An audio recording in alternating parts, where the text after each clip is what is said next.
kita baca hikam ada muqaddimah fiqhiyah. Kita dengan Imam Abi Suja dengan kitab Mukhtasar Abi Suja'nya atau yang sering disebut dengan taqrib.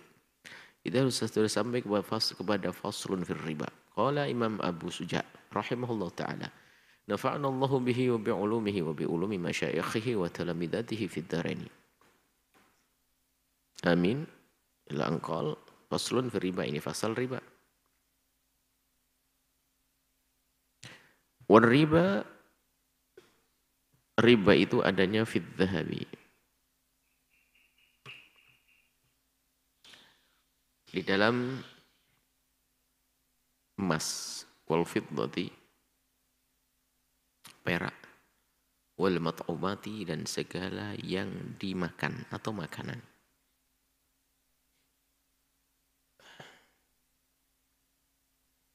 Riba, ada riba itu macamnya banyak. Pertama adalah riba fadl. Yang kedua adalah riba nasa. Yang ketiga adalah riba aliyat.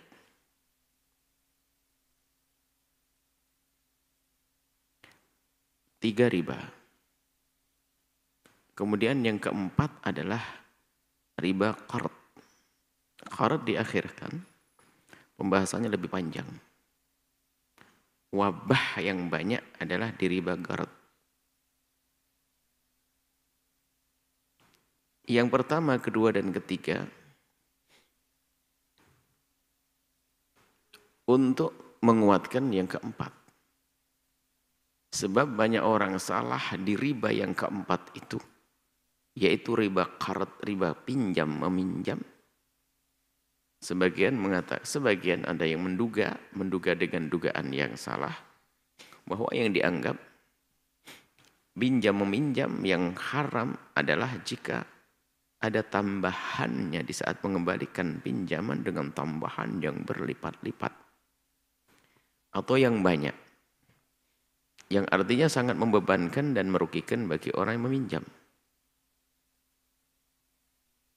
Kalau kita membaca pembahasan riba, ternyata di dalam urusan riba tidak harus selalu ada yang dirugikan.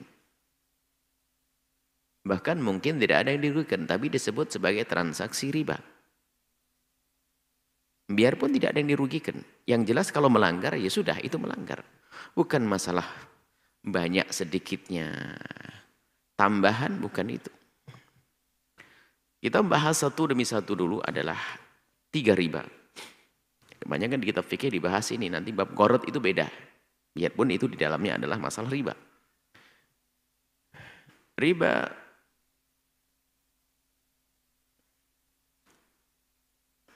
ada namanya amwal ar-ribawiyah, harta yang mengandung riba di saat kita bertransaksi. Yaitu semua yang bisa diperjualbelikan, yang mempunyai illat.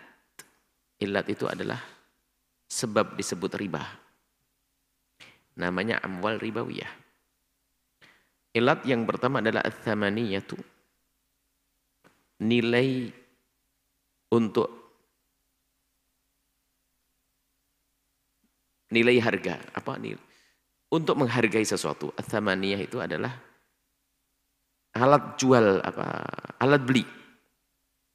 Kayak uang, emas dan perak. Yang kedua adalah mat'umat, yang dimakan.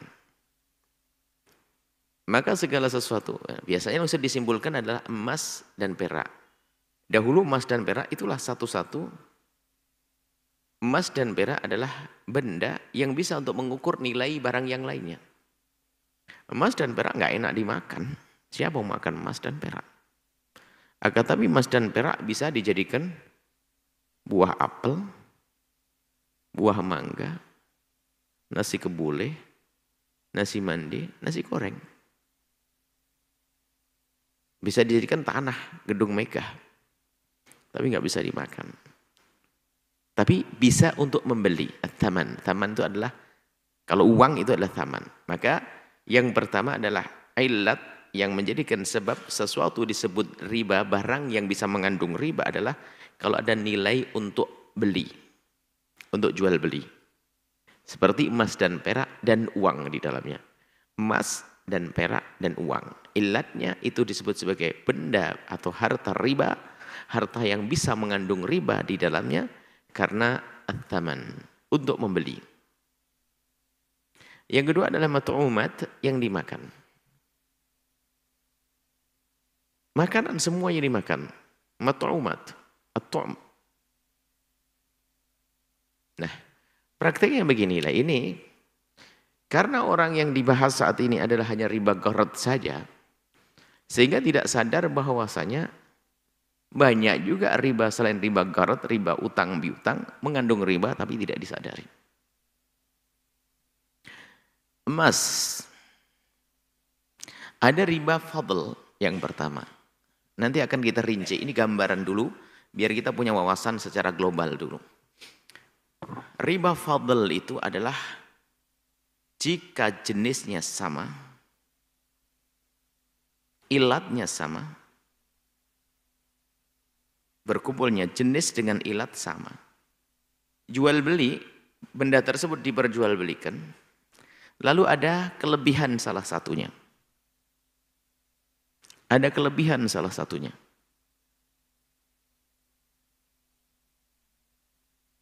Contohnya emas. Saya menjual emas 3 gram emas lama. Saya tuker jual dengan emas baru 2,5 gram. Ada beda, bedanya 0,5 gram, maka terjadi riba. Karena ada fadl, ada tafadul. Ada fadl itu kelebihan. Jenisnya sama. Ilatnya sama. Maka harus sama. Kalau kita ke pasar jual emas 3 gram harus dapat emas 3 gram. Enggak boleh. Tapi kan emas baru dengan emas lama, biarpun emas baru dan emas lama. Nggak bisa. Kalau emas baru emas lama saya 3 gram, saya bawa ke toko, saya jual, saya untuk membeli emas baru, ya harus dapat 3 gram. Kalau dibedakan 3 gram kurang, maka riba, karena ada fadl, ada tafadulnya, ada kelebihannya. Biarpun secara bisnis nggak ada yang dirugikan karena memang emas baru itu kan baru disepuh, baru segala macam, baru. Yang lama itu sudah warnanya pun sedikit berubah. Biarpun secara bisnis tidak merugikan bagi sang penjual, tapi secara syariat dilarang. Lalu bagaimana agar saya bisa mendapatkan emas baru 2,5 gram, emas saya 3 gram? Sebab yang punya emas nggak mau kecuali harus beda. Dia akan berkata emasmu emas lama, biarpun 3 gram emas lama, mau dapat 3 gram emas baru, terus untung saya ada di mana? Untung saya ada di mana?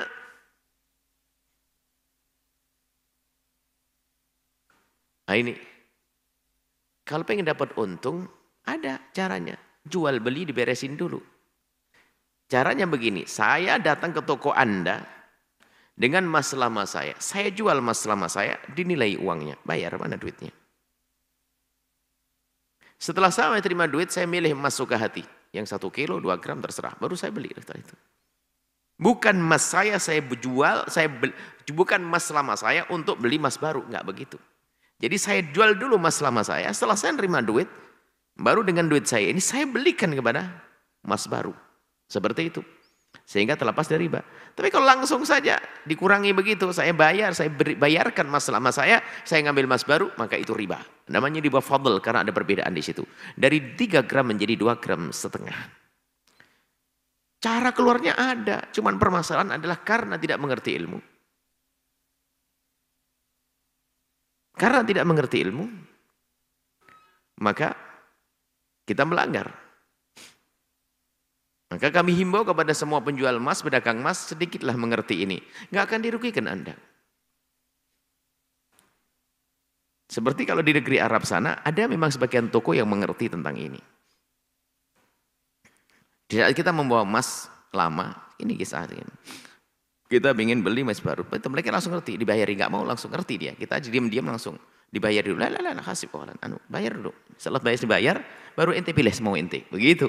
Yang ngerti hukum dia. Dan sepertinya ada pelatihan-pelatihan di situ. Sebenarnya di Indonesia juga harus tuh emas tuh harus ada pelatihan dong. Bagaimana saya dagang emas bener biar berkah, nggak masuk riba. Jadi waktu kita membawa emas ke sana, ya dibayari sama dia, nggak mau. Nah, kasih, bayari dulu selesai tuntas. Terus itu milih suka hati ente. Setelah kita dapat duit milih. Nah gitu, barisin dulu, bukan langsung emas kita tukar dengan yang baru, enggak. Terjadi perbedaan namanya ini fadl, riba. Ya, riba. Termasuk beras. Enggak tahu beras bagus sama beras jelek, enggak penting. Kalau beras 1 kilo harus dijual dengan beras 1 kilo. Kalau saya menukar kepada Anda,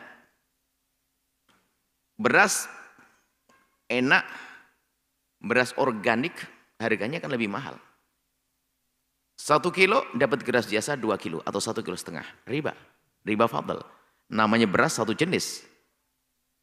Ilatnya sama-sama makanan. Maka 1 kilo beras organik tetap ditukar dengan 1 kilo beras biasa. Loh, saya kan rugi, beras organik kan mahal. Nggak bisa begitu. Nggak, biarpun begini kan nggak usah dirugikan. Yang punya organik menjual dapat beras biasa kan lebih banyak, nggak dirugikan. Memang tidak dirugikan, tapi melanggar syariat. Coba ini, makanya riba itu tidak serta-merta membuat kerugian kepada manusia, tapi rugi di akhirat. Di dunia tidak terlihat rugi, tapi nggak berkah. Lalu bagaimana? Kan saya organik kan mahal. Masa organik 1 kilo harganya 25.000 ditukar sama beras biasa 1 kilo 10.000, nggak masuk akal dong. Saya pengen nggak rugi dong, baik. Kalau nggak rugi adalah sederhana. Saya punya organik, saya jual kepada Anda, selesai transaksi. Setelah uangnya saya terima organik, saya punya 1 kilo organik, beli 25.000. Oke, mana duitnya? Setelah duit saya terima, saya beli beras Anda yang biasa, mana 2 kilo? 25.000 juga misalnya, atau 20.000. Selesai. Harus begitu dong. Kok ruwet? Mana ada keruwetan di sini? Yang ruwet itu pikiran kita saja. Pengen jalan pintas masuk neraka. Ini namanya riba fadl. Nah, kita jelentrehkan nanti masalah ilat-ilat ini, gambarannya semacam itu. Kemudian riba yad. Yaitu tuh serah terimanya tertunda. Ini hanya gambaran saja, nanti akan kita jelentrehkan. Supaya orang waspada. Riba yad. Yad itu maksudnya apa? Ada jenis transaksi yang harus yadan biyadin.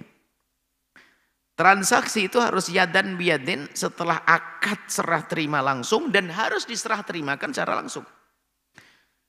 Jual beli emas dan perak. Baik emas dengan emas atau emas dengan perak atau emas dengan uang. Karena satu ilat. Ilatnya sama. Karena ilatnya sama, harus serah terimanya seketika itu juga. Anda penjual emas, saya ingin beli emas kepada Anda. Maka setelah saya setuju, cocok dengan barang Anda, emas Anda, saya punya duit. Maka cara jual belinya harus yadan biyadin. Tanganmu menerima duitku dan tanganku menerima emasmu. Yadan biyadin, seketika itu juga. Nggak boleh ada yang ditunda. Ini duitnya, mana barangnya? Seperti itu. Yadan biyadin. Di saat tidak terpenuhi ini namanya masuk ribayat. Ribayat. Nah ini yang sering terjadi tanpa disadari. Contoh, sudah percaya. Anda sebagai penjual emas percaya dengan saya. Ibaratnya. Karena mungkin terkenal duit saya banyak. Sehingga saya tertarik dengan kalung atau emas Anda. Waduh ini kalungnya bagus buat istri saya. Oh iya, Buya ambil saja deh. Ini. Kalau saya ambil emasnya, bayarnya besok Pak ya? Oh iya tenang aja, nah, saya percaya kok. Saya ambil emasnya, bayarnya besok. Riba. Tidak yadan biyadin. Tidak saya serah terimakan uangnya. Maka Anda nggak boleh datang ke toko emas mengambil emas lalu Anda bayar esok hari, riba. Biarpun tidak ada yang dirugikan karena yang toko emas nggak butuh duit hari itu. Besok pun nggak perlu duit, hanya janji kita memberi besok hari. Bagi dia tetap ada keuntungan, biarpun bayarnya nggak kontan.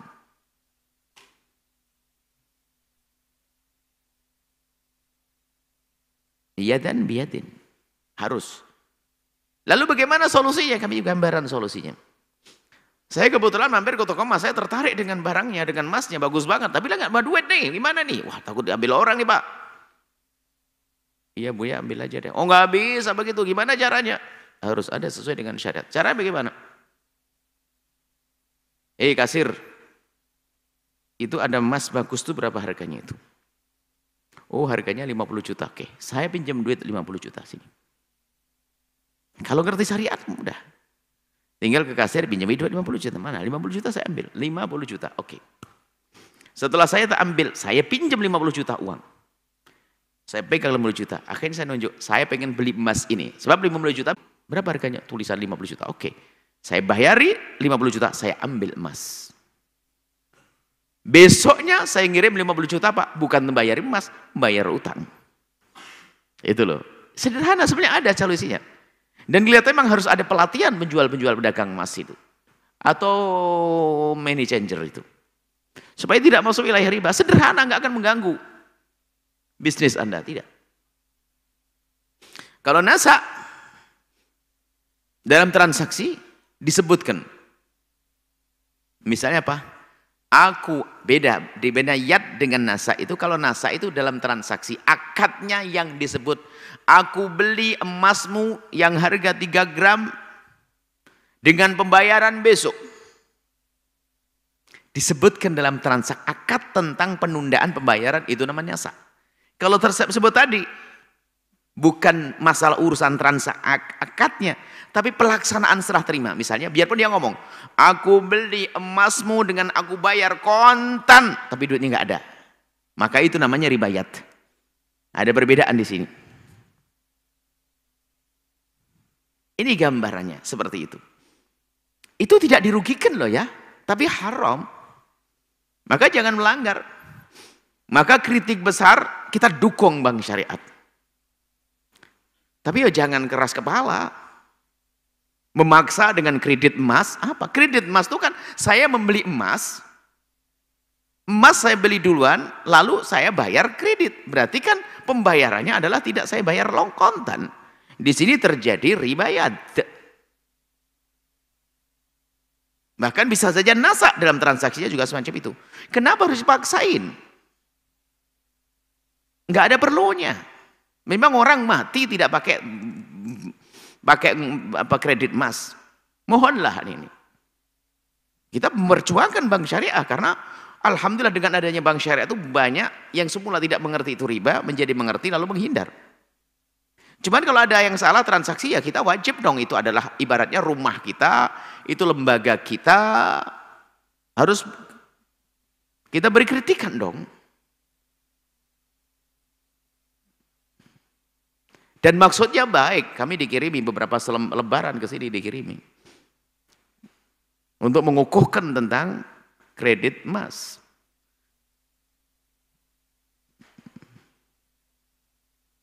Maksudnya apa kan begitu? Sudahlah insaf saja selesai. Kami dukung, saya tegas. Bank syariat kita dukung bank syariat. Karena itu produk-produknya syariat. Kalau ada kekurangan, ya kayak gini tadi, ya tugasnya kita semuanya untuk sama-sama mengkritisi, untuk kritik yang membangun.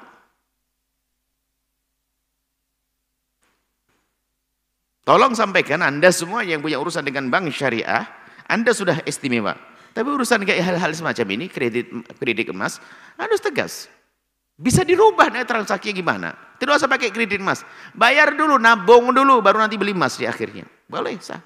Setelah tabungannya sesuai, baru nanti beli emasnya. Jangan kredit emas, emasnya dibeli, bayarnya nanti. Bukan begitu, sederhana kalau mau saja. Dan hendaknya produk pada lembaga-lembaga syariah, bank syariah itu harus benar-benar memperhatikan kalau tidak mendesak, nggak perlu gitu-gituan itu.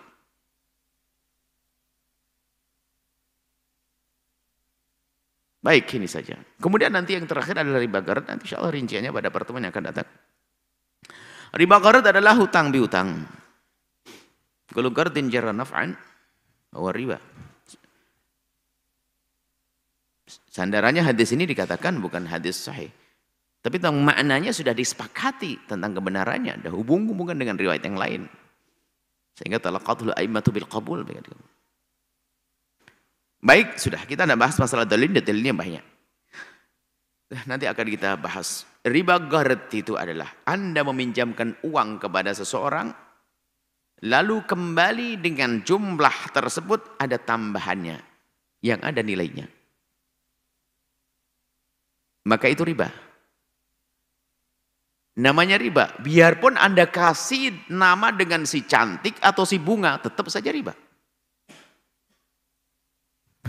Masalah nama saja diganti, oh ini kembali dengan si cantik. Bunga. Si bunga. Sama. Harus begitu dong. Harus paham gitu.